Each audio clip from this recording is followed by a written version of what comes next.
Bác này là bác. Em xin mến chào tất cả các bác nhé. Hôm nay địa phương chúng em đang đón một cái đoàn đến tham quan cái mô hình trồng dâu phát triển kinh tế rất thành công của Hội Liên hiệp Phụ nữ xã. Đây là toàn bộ những các đồng chí cán bộ, lãnh đạo đảng chính quyền và bà con nhân dân ở xã Cư Đó, huyện Madarak. Hôm nay anh em tổ chức lên tham quan và để về phát triển cái mô hình trồng dâu nuôi tằm. Đây là một cái mô hình áp dụng với công nghệ hiện đại và tốn rất ít cái công lao động và mang lại cái lợi nhuận kinh tế rất cao của Hội Liên hiệp Phụ nữ xã. Sau đây mời các bác cùng em đi vào bên trong để tham quan và nghe các bác chia sẻ về cái kinh nghiệm, cái cách thức về trồng dâu nuôi tằm. Ở đây các bác cái vận dụng như thế nào nhé. Chào mừng các bạn đến với kênh của Đức Trọng Đời Tỷ Hồng. Hãy bấm like và đăng ký để ủng hộ kênh của mình nhé. Và nhớ chia sẻ và công chuông để nhận nhiều nội dung từ kênh. Thực ra thì các cái mô hình trồng dâu nuôi tằm hiện nay phát triển cũng khá nhiều ở các địa phương và mang lại cái nguồn thu nhập mà khá ổn định cho bà con nông dân. Đây bên trong đây là cái nhà để nuôi tằm như các bác nhé. Đây mà các bác vào bên trong để quan sát bên trong nó nuôi như thế nào. Đây là ngày mai lên là cô. Khi nào nó chín? Rất nhiều tằm các bác ạ. Hiện nay những con tằm trong chuồng đã lớn rồi. Người bắt tằm con về. Bây giờ lên né cái là bắt tằm con về nuôi được luôn á. Cô nhờ gối được liên tục phải khử. Hiện nay bà con nuôi tằm thì cây dâu cắt về, ta cắt nguyên cây về và rải ra để cho con tằm nó bò lên ăn, chứ không phải hái lá và thái nhỏ như ngày trước các cụ chúng ta vẫn nuôi. Đây là cái mô hình được bà con nhân dân xã Xuân Phú, đặc biệt là các chị em trong Hội Phụ nữ xã được quan tâm và nuôi từ năm 2016. Ở cái giai đoạn này ở khu vực em là cây hồ tiêu bị chết và một số gia đình rất khó khăn và loay hoay chưa biết trồng cây gì. Thì qua tìm hiểu thì đến năm 2018 thì các chị em đã đến Lâm Đồng và tìm hiểu cái mô hình này và học hỏi cái kỹ thuật để trồng và phát triển và mở ra cái hướng phát triển kinh tế rất hiệu quả cho đến nay. Để nuôi một hộp tằm chỉ mất có 15 ngày và thu được khoảng 70 kg kén. Và với giá trên thị trường hiện nay trung bình từ 150 đến 200 ngàn trên 1 kg kén. Thì sau khi trừ chi phí thì mỗi một hộp tằm sẽ được lãi khoảng 7 đến 8 triệu đồng và cao gấp nhiều lần so với các loại trồng cây hoa màu khác. Và đầu ra hiện nay thì khá ổn định. Cái mô hình này hiện nay ở trên địa bàn em, trên xã em có khoảng 30 hộ đang nuôi và phát triển rất hiệu quả nhé các bác. Và hiện nay các gia đình đã nhờ vào áp dụng vào cái kỹ thuật tiến bộ vào trong phương pháp như là phương pháp né gỗ và máy gỡ kén, nên là qua đó đã giảm được rất nhiều cái công lao động và tăng cái thu nhập.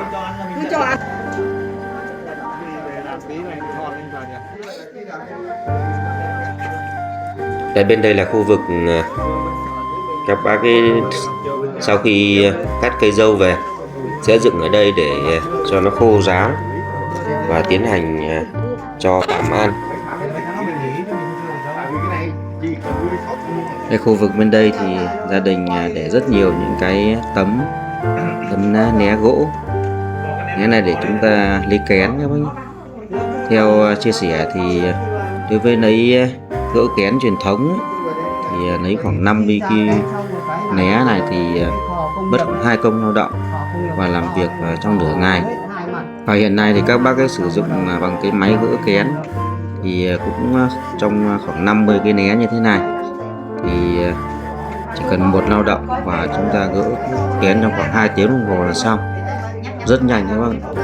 Qua đó để giảm được rất nhiều cái công lao động và chất lượng kén thì tốt, và cái giá bán kén này đạt cao hơn. Và vẫn áp dụng cái công nghệ này thì rất thuận lợi cho người nuôi Để nuôi dâu như thế này thì hiện nay trung bình một sào dâu giống thì cho thu nhập thì mỗi lứa được khoảng 60 đến 70 kg kén. Và với giá kén trung bình hiện nay là từ 150 đến 200 ngàn đồng trên 1 kg. Thì mỗi lứa sau khi trừ mọi cái chi phí như thuốc, phân bón và cái công lao động thì người nuôi tằm có thể thu nhập lãi suất được khoảng từ 7 đến 8 triệu đồng trên một lứa. Và với điều kiện thời tiết thuận lợi thì giống dâu siêu cành cho cái năng suất chất lượng và rất cao. Và cùng với đó thì giảm được cái ngày công lao động. Ước tính mỗi năm người dân có thể nuôi được khoảng 10 lứa và mang lại doanh thu từ 80 đến 100 triệu đồng trên một năm. Ở đây là cái máy lấy kén ấy. Sau khi những con tằm nó vào các cái tấm né này, nó làm tơ trong này thì nó đóng kén. Thì sau khi được 9 kén thì bà con sẽ bê những cái phên này ra và rồi sử dụng cái máy ép này để đẩy lấy kén ra ngoài. Sau đó thì kén rất sạch đẹp và bán ra thị trường dễ bán hơn.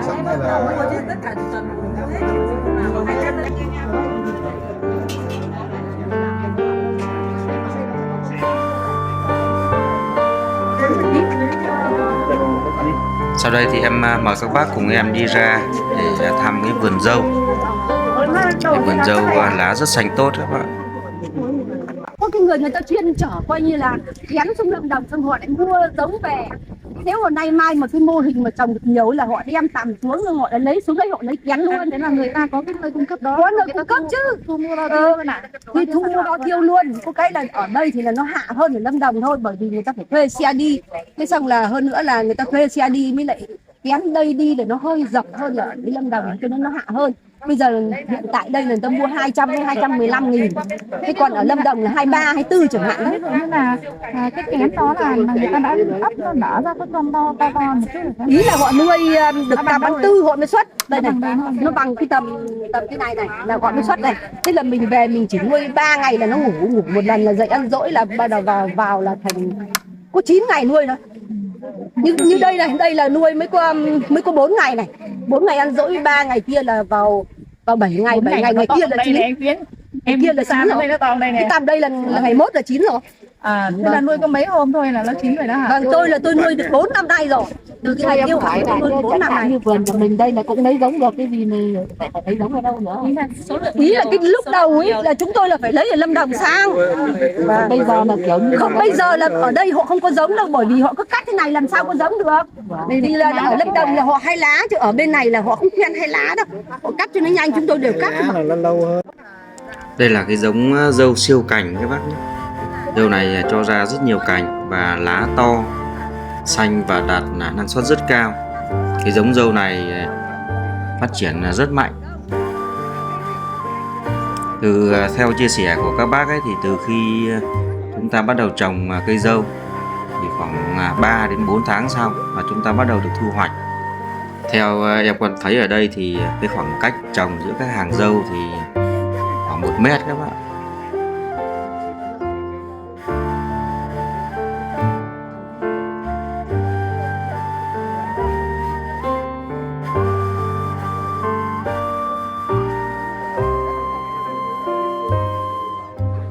Nhưng cái hàng dâu sau khi thu hoạch nó phát triển lên những cây mầm rất khỏe và đẹp các bạn. Và đấy, đối với cây dâu này sau khi được thu hoạch thì sau mỗi một lứa chúng ta cắt thì khoảng 40 đến 50 ngày sau thì chúng ta tiếp tục được thu hoạch lần thứ hai. Đây cái khu vực này là các bác ấy đang tiến hành thu hoạch đây. Và cứ như thế này bà con cứ thế cắt về mà rải đều lên trên để cho những con tằm bò lên ăn. Em thấy ở đây thì vườn dâu được bà con chăm sóc làm rất sạch cỏ và được lắp đặt hệ thống bếp tưới khá bài bản.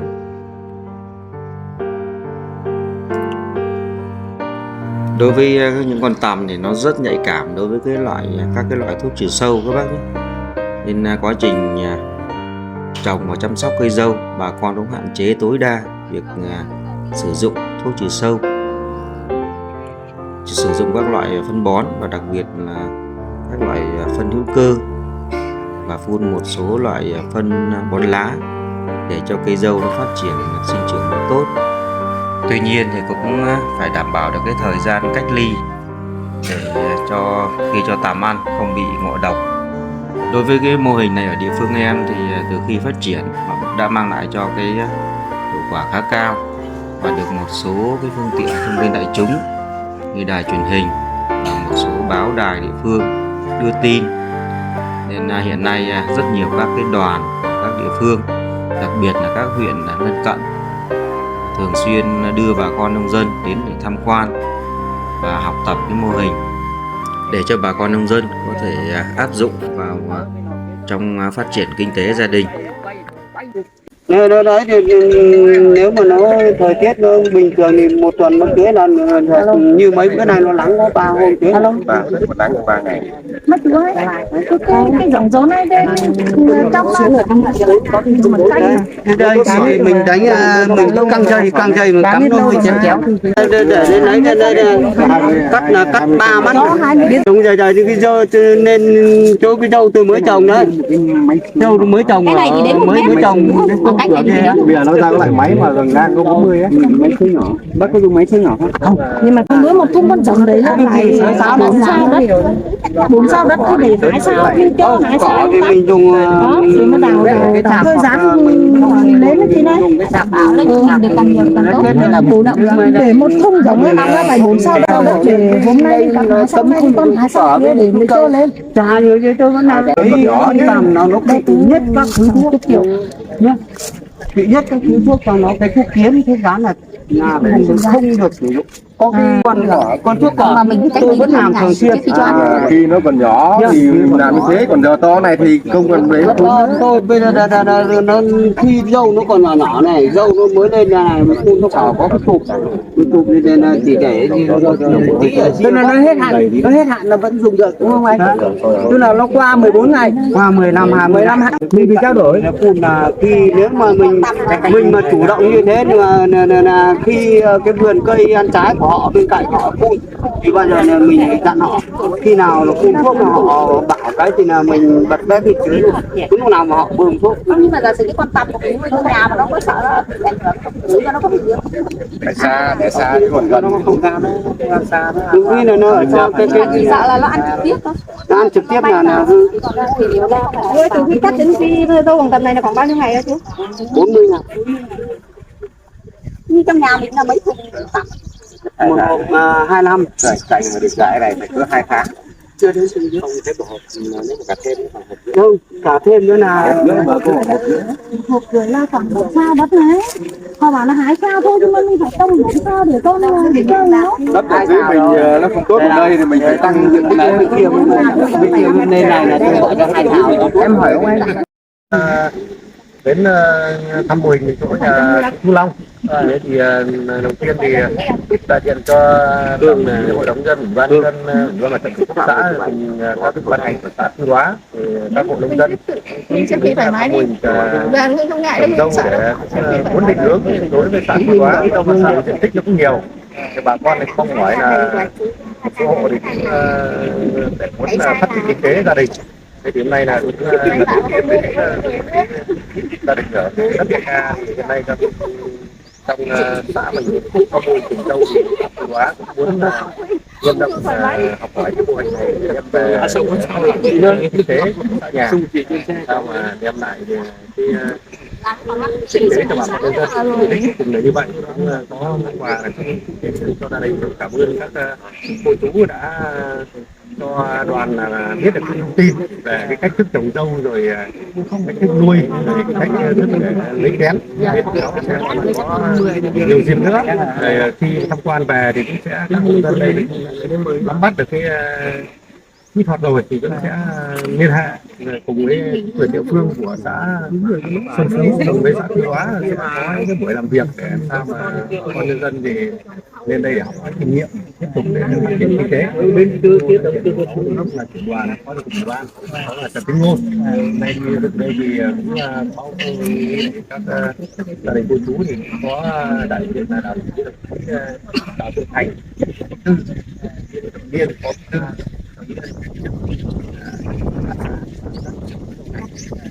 Và gia đình mong mỏi là đến để học hỏi kinh nghiệm và để ban cái mô hình phát triển kinh tế gia đình.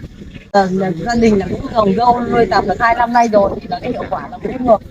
Thôi bây giờ tất cả bà con nhà mình là ở xa đến đây, gần xa thì là thì lãnh đạo xã nhà mình đến đây là cũng hay đến thăm mô hình nhà tôi thì tôi cũng có cái kinh nghiệm trồng được 2 năm thì cũng trao đổi đấy, là ban nãy là trao đổi hết rồi thì thôi tất cả cứ cố gắng về là làm như gia đình nhà tôi trao đổi như thế này, trồng giò thế này là nó cũng sẽ hiệu quả.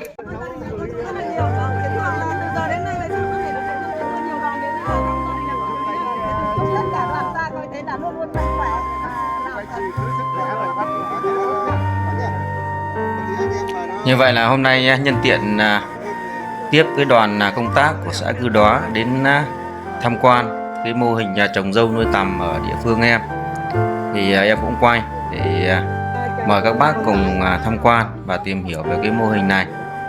Em xin dừng video ở đây nhé. Cảm ơn các bác đã quan tâm theo dõi. Em xin chào tạm biệt tất cả các bác và hẹn gặp lại các bác ở video sau.